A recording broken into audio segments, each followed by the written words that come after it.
time for our book at bedtime and another unsettling night with a vampire.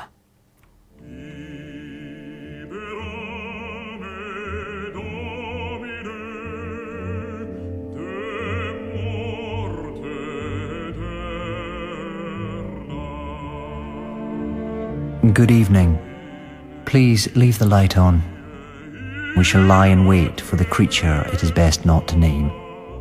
Where do we watch for such beings? In the wilds of Transylvania, or the cobbled streets of Old Whitby, or even across the ocean? Perhaps they are our neighbours, living just over the road, stranger and more dangerous than we ever imagined.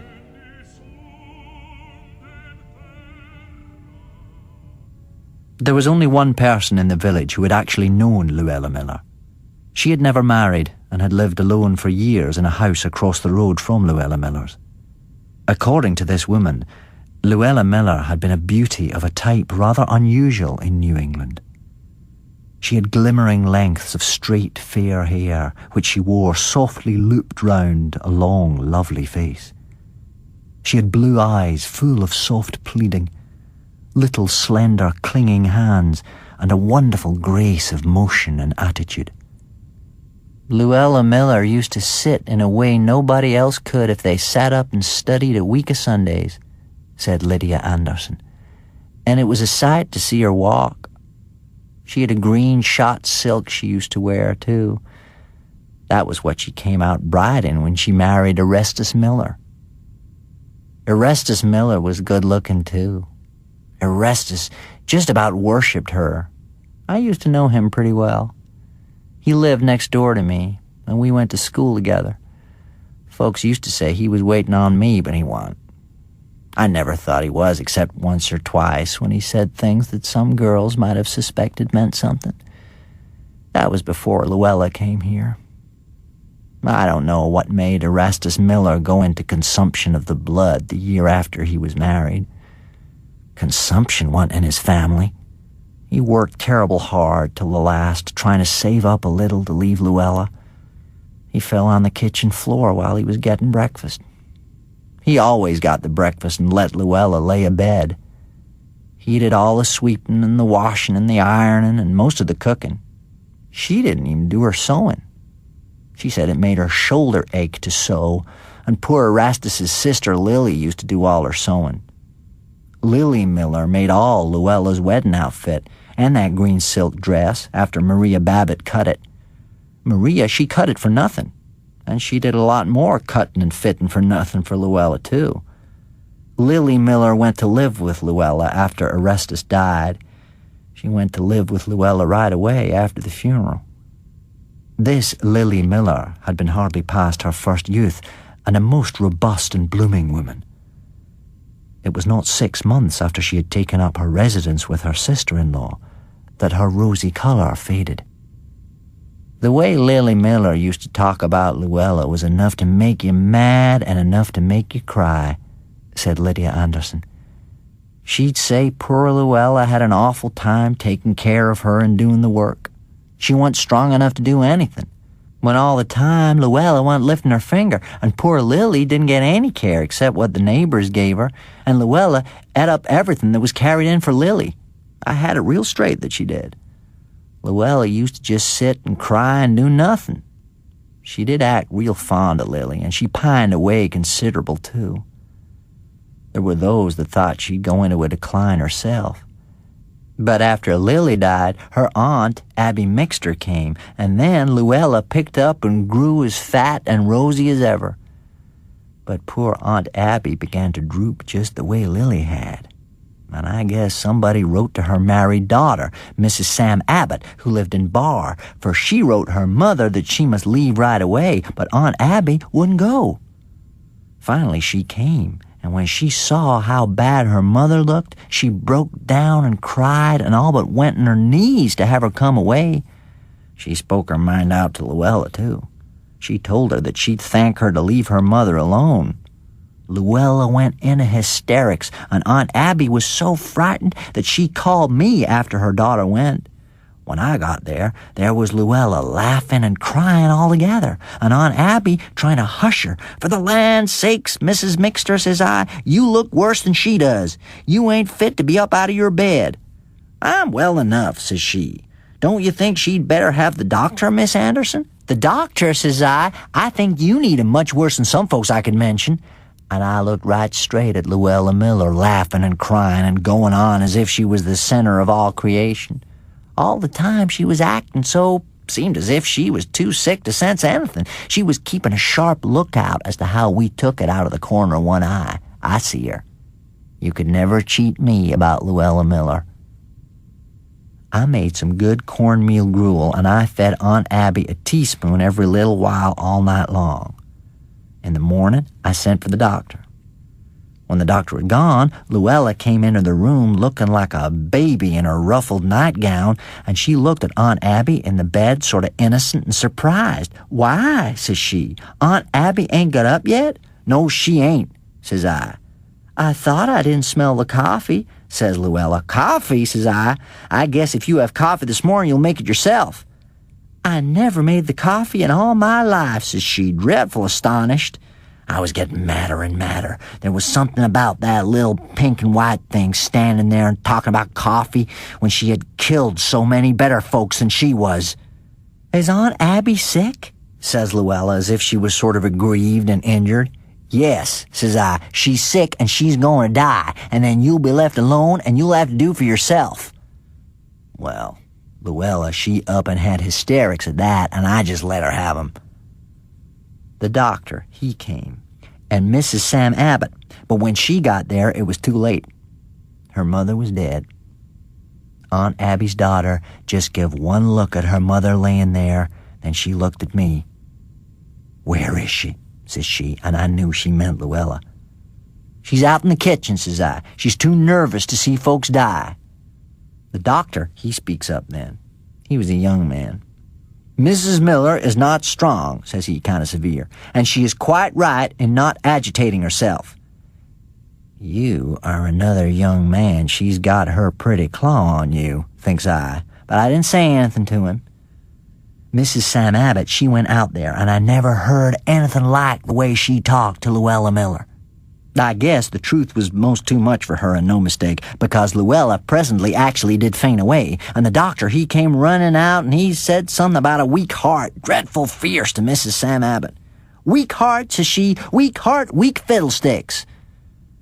But the doctor, he was bending over Luella, laying there with her pretty pink and white face all pale and her blue eyes like stars gone out, and he was holding onto her hand and smoothing her forehead, and I sort of pitied the poor young doctor, and I made up my mind I'd see what I could do.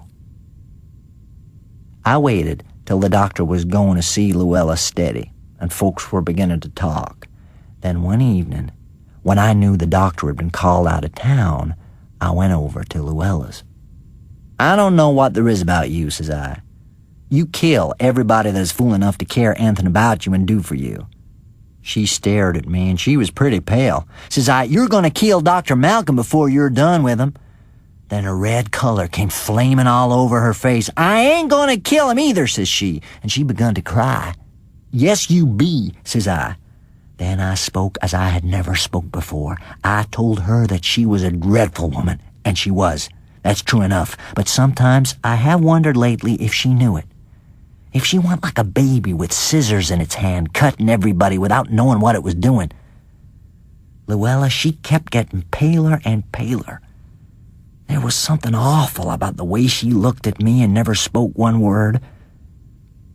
After a while, I quit talking and I went home. I watched that night, but her lamp went out before 9 o'clock, and when Dr. Malcolm came driving past and sort of slowed up, he see there wasn't any light, and he drove along. I saw her sort of shy out a meeting the next Sunday, too, so he shouldn't go home with her, and I begun to think maybe she did have some conscience after all. She acted sort of offish to the doctor, and he didn't go there, and there wasn't anybody to do anything for her. I don't know how she did get along. But it wasn't very long before folks began to say that Luella herself was going into a decline. I used to see her going past from the store with a bundle as if she could hardly crawl. But I remembered how Erastus used to wait and tend when he couldn't hardly put one foot before the other, and I didn't go out to help her. But at last, one afternoon, I saw the doctor come driving up like mad with his medicine chest, and Mrs. Babbitt came in after supper and said that Luella was real sick. But the next morning, I see her at the window, and pretty soon she came stepping out as spry as you please, and a little while afterward Mrs. Babbitt said she was pretty sure that the doctor was going to marry Luella. Well, everybody knew that Luella and the doctor were going to be married, but it wasn't long before they began to talk about his looking so poorly, just as they had about the others. Well, the doctor did die, and he wanted to be married first, so as to leave what little he had to Luella. But he died before the minister could get there. Well, that wound everything up for Luella Miller. Not another soul in the whole town would lift a finger for her. I stood it as long as I could, but one day I see her coming with her arms full and stopping to lean against the Babbitt fence, and I run out and took her bundles and carried them to her house. Then I went home and never spoke one word to her, though she called after me dreadful kind of pitiful. Well, that night I was taken sick with a chill, and I was sick as I wanted to be for 2 weeks. Mrs. Babbitt had seen me run out to help Luella, and she came in and told me I was going to die on account of it. I didn't know whether I was or not, but I considered I had done right by Erastus's wife. That last 2 weeks, Luella, she had a dreadful hard time, I guess. She was pretty sick, and as near as I could make out, nobody dared go near her. I don't know if she was really needing anything very much, for there was enough to eat in her house, but I guess she had a hard time, she that had been so petted and done for all her life. When I got so I could go out, I went over there one morning. I got right up, though I hadn't been out of the house for 2 weeks, and I went in there. And Luella, she was laying on the bed, and she was dying.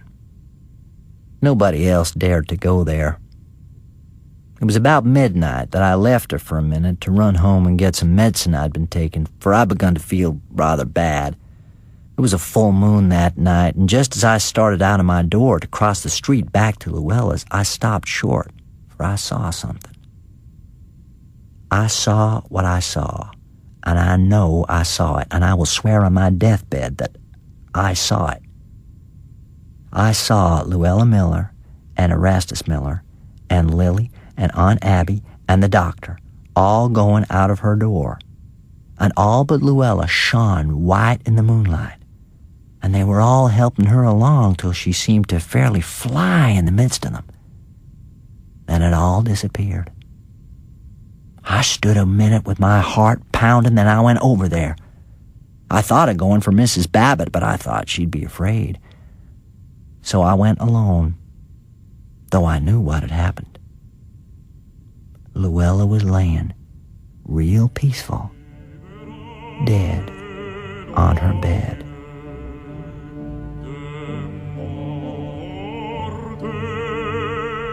Come back one last time tomorrow, and I will introduce you to Clarimonde.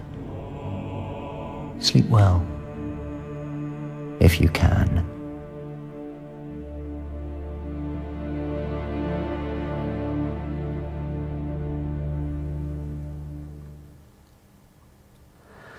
David Tennant has been the reader, and the stories were abridged by Robin Brooks. The programme was produced by Clive Brill and is a Pacificus production for BBC Radio 4.